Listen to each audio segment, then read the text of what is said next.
From family events to volunteer opportunities to community happenings, there is a lot going on in your community.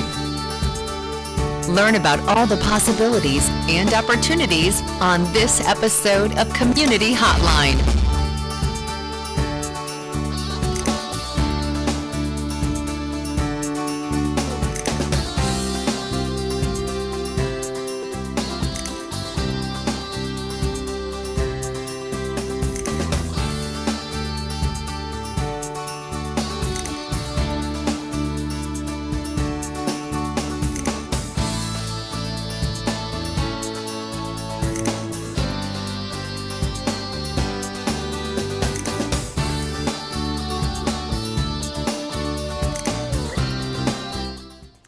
Hi, welcome to Community Hotline. My name is Monica Weitzel, and we're here at Metro East Community Media.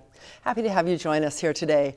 And with me for my first guest today, I have Laura Peterson, you are the founder and executive director of Hands to Hearts International. Yeah. Thanks for being here, Laura. Thanks for having me.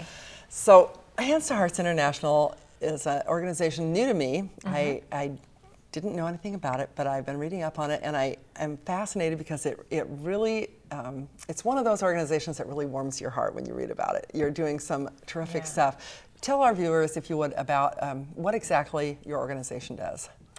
Hands to Hearts International works mostly in currently exclusively in developing countries. We work in both Uganda and India, and we train caregivers how to improve the earliest development of their children. So mothers or fathers who have very few resources, they've never been inside of a school or haven't much support for healthcare, any of those situations, they can still improve their baby's brain development, they can still improve their baby's health with their everyday actions anywhere in the world. So you're not talking about cities, you're talking about rural areas, and is that We're correct? Mostly in rural areas. We have also worked in some slums, in the slums where there's also, really tragic conditions of hygiene and sanitation and safety, and also very few resources. We've worked in both. Wow. So how did you come to do this? That's a good question. I worked in the children's mental health system here in the U.S. for over 10 years. I have a master's degree in counseling, and that led me to working with children anywhere from the age of 5 to 18 years old who had mental health difficulties, and the older ages had serious chemical dependencies.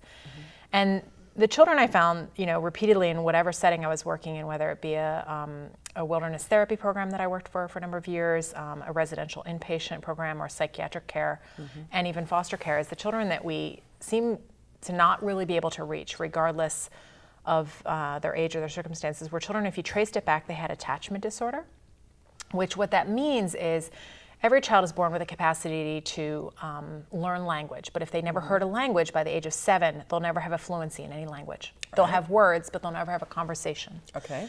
So if a child doesn't have, similarly, if a child doesn't have love and care and consistent nurturing before the age of 3, they'll never have that kind of fluency in their relationships and their loving and, learning to basically love and be loved. That makes sense. It makes sense. And you always hear about children at hospitals, maybe crack babies or something like that. That volunteers go up and they hold them and hug them, and that makes a huge difference. Yeah, and there was a tipping point for me at one of the organizations I worked for. In a foster care program, there was a young boy who had pretty bad attachment disorder, and he was 5 years old, and he looked healthy and well, but he was pretty emotionally disturbed, and he violently attacked his 2.5-year-old foster sister. And he sent her to the hospital with serious injuries, and he himself, at 5 years old, went to his first locked psychiatric institution. And now he's failed out of his 3rd foster home, his 2nd adoptive home, and has gone to his first locked psych unit at the age of 5. And I was just like, my Lord. So if you're not able to save these children early and give them the nurturing and the love and support that they need, they're lost.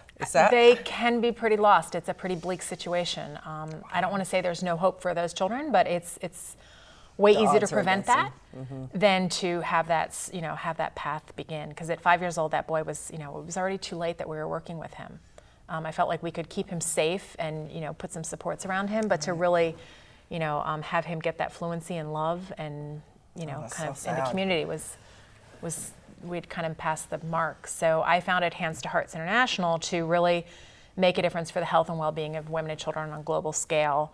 Didn't know what that meant at the time, and the issue was attachment. Is love and caring and nurturing is available anytime, anywhere on the planet. So you're working in Uganda and India. Do people there generally know about the need for loving and caring and nurturing in these other countries you're going to with the people you're working with? I mean, people here not everybody knows that. What about over there? Do they, I've heard that. I know you need to love your children, and I can't imagine not loving my children. But when you go over there and try to tell people that, is it accepted? Is it questioned? I believe everyone loves their child. I've never met a parent who doesn't love their baby. But I think there and here, most people don't realize the importance of every, communication and that eye contact and that love and that nurturing and the difference you can make with that every single day. A number of the women we've worked with, they say, well, I'm not the most important person, the doctor is, or the teacher is. Which I can understand. They say, I'm illiterate. I've never been to school. I've never had any, they don't value themselves. They don't value themselves, and they're also living under crushing poverty, often $1 a day. They're working in the fields for basic living. They're walking to get their water. I mean, love can get kind of smothered under those basic things, but teaching them that you're the most important person, that's kind of new to them. And then also teaching them, are you singing to your baby? Oh, yes, I sing to my baby. That's great. You're teaching language development. They can do that. Are you pointing out things to your baby in the market? Oh, that's brain development. And can you feed your baby these certain things from the fields? Yes, but so you're really helping build their self-esteem too. Absolutely. In that way. So what kinds of things do you do, and who does them? You can't do it all yourself. No, I don't do it. I'm kind of the puzzle master. We have teams in both India and Uganda, and it's all led by local women and men, and they're going into the villages or the slums, whatever is kind of their local territory, and they're delivering a training on early childhood development, which teaches about language, cognitive, physical, social development, as well as, kind of the love is infused in all of that. And that's really what translates all those lessons. How do people find out about this, the people in the villages? Is it just a word of mouth kind of thing? It's word of mouth and through small local community organizations, and sometimes through health clinics. Okay, so you can partner with them. Yeah. Wow. So tell me how this is received by the women and the caregivers, not just women, but you're talking about not just parents, but maybe what other health workers. Okay. We've worked in orphanages. We've worked with daycare workers, with doctors, with nurses. Kind of a pretty broad range. Mothers, fathers, grandmas. Anybody that anybody that's taking care of a young child. And what is the reception then? It's really warm. People are always hesitant to kind of step into something new, but they've usually, at this point, they've heard about it from other people, and they're kind of knocking on the door at this point and asking if they can come to the training. And they're really excited because they learn that, regardless of all the other circumstances they have and deficits they think they have what's most important is, they learn how they're the best resource for the baby. So that's not only good for the children, it's good for the caregivers. Yes, Yeah. That's wonderful. Yeah. So when you go in there, you say you do early childhood development training. Yeah. Are the kids involved in Yes. this? How does that work? Oh my gosh, it's quite the handful at times. I can imagine. A room full of, or a street full of women and lots of babies. But the reality is, if they're caregivers, they have their babies with them, and it's really important to not just say, well, this baby on this book does this. It's to say your baby, your baby at 5 months old. Can you see how your baby does this? And your baby is a year old, and you see the difference, and you point those out, and it really makes it personal. It really makes them get it on a whole nother level. So what other kinds of things do you do? I mean, you have you're teaching them about early childhood development. Are there other practical skills that you teach them? Yeah. What, tell me. One of the favorite things is we teach baby massage.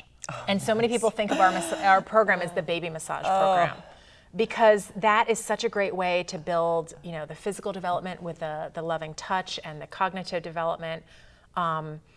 Where you're talking to them and you're saying, this is your little toe and this is your knee, and you're building the social emotional development, the love and language. It's all there, and you're doing it with love and the eye contact and the smiling.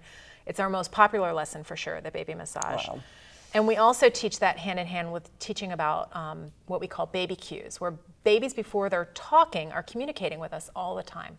You know, nonverbal communication, it's, you know, the majority of our communication in the world, but if you're not really tuned into that, and if you haven't really thought about, is my baby thinking, is my baby having emotions, you aren't really tuned into that, and therefore you're guessing. And so when you learn that, oh, my baby's crying not because she's a bad baby, but maybe, oh, she's hungry because we've been walking all day in the, you know, in the fields, or we've been doing this, or she's tired. And once they start to kind of notice those things, they become more successful at responding to those cues, and then they have a better relationship, a more gentle relationship with their baby.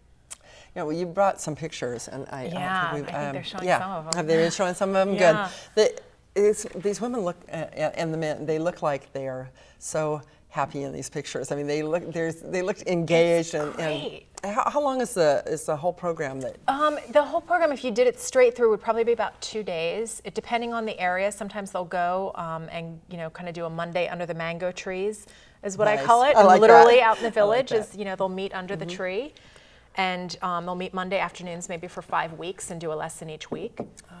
So depending on the setting, it will kind of be customized. We've had our trainings led under trees. They've been led in the middle of the streets. They've been led out in fields, and they've been led in nice, you know, clean, organized places as well. But it's kind of where the mommies and babies are. So, how many people do you have that are doing all these? Is it vary all the time? Yeah, it varies. In India, we have about 16 staff leading the trainings pretty regularly, and in Uganda, they've spread it out into the villages where they have a mommy-daddy leader of our program in 145 different villages. Oh, so after you're gone, it continues to live on. so and that- one mommy tells another mommy, like, hey, did you know? Oh, that's wonderful. And it spreads like, it spreads kind of like magic. Because if you learn something good, other people share want to it. find out Yeah. about it. And you share it, and the word spreads. It's That's really wonderful. been amazing. Now, I assume this costs a lot of money to fund a program like this. Yeah. How are you funded? We're funded through private donors. Okay. And actually, if we were running at scale, if we were running kind of at a much larger organizational scale, for them to operate on the ground, you know, at a bigger size than we are right now, it would only cost like 50 cents a child. Really? It would be really, really cheap. Wow. At this point, we're operating kind of at a smaller scale because we only have 1.5 employees here in Portland, and then we have these large teams overseas. So right now, it only costs about $5 per child that we reach. Wow, and the good Which that you can do with is pretty $5 amazing. a child. That's $5 amazing. a child, and in orphanages, the results have been as dramatic as not just improved health and improved bonding, but children have stopped dying in orphanages. What do you mean? In orphanages, oftentimes children come into an orphanage and they're already sick, or they have some sort of illness, and the women who are working there aren't well trained. They're kind of the lowest rung of the societal ladder, and they don't have much confidence, and so they're trying to take care of a sick baby, and the baby's not getting healthier, and then they kind of start pulling away, and they're not sure what to do, and the baby gets sicker, and then they get more detached, and then the babies end up going to the hospital. And if you are going to the hospital as an orphan in these really destitute areas, your chances of survival are pretty slim, and then the women feel even worse. So when we come in and teach them some simple things they can do, simple things like hand washing and different changes in hygiene and sanitation, along with all the other good stuff, they start to make some simple changes, and the children get healthier. They gain more weight, they stay healthier, and the women feel good about it. And they start, they start building the bonds, and it kind of ripples out. So you have data, hard data on that. You've been It's following. amazing, yeah. That's great. So I assume you could use donations if We any could of our use viewers. donations, yes. And we have an exciting opportunity right now. The Greenbaum Foundation has given us a $50,000 matching grant. So any donation given by a new donor to HHI by the end of this year would be tripled. So Wow. $50 donation would become $150. Not just matched, but tripled. So $50 would turn into $150, and that would reach 30 kids. That's amazing. $100 That is a great opportunity. It is. $100 would turn into $300, and we'd reach, do the math on that, $60. Don't ask me to do the math. Yeah, so that's how we get funded. That's great. By people reaching out. So if people are interested in donating, or if they just want more information about Hands to Hearts to our International, website. go to our website. It's handstohearts.org. .org. Great. Okay, well, we're just about out of time here. So thank you very much, Laura, for Thanks being for on having here. me. You're doing terrific work, and I'm really excited to hear about it because it's it's sort of a different take on things that are going on in the world. You know, it's a different way to help people, and I think a lot of folks, when they hear about it, are going to want to respond and give you some donations there. Get that triple match. I like that. Yes, please. Yeah, good deal. Thank you so much. All right, thank you. If you're interested in getting more information about Hands to Hearts International or want to donate, please do go to their website, and the information will be up on your screen. And you have a Facebook page, Laura? We definitely have a Facebook page. Like them on their Facebook page, yes, and like please. us on our Facebook page. I'm Monica Weitzel. This is the first segment of Community Hotline. Don't go away. We'll be right back.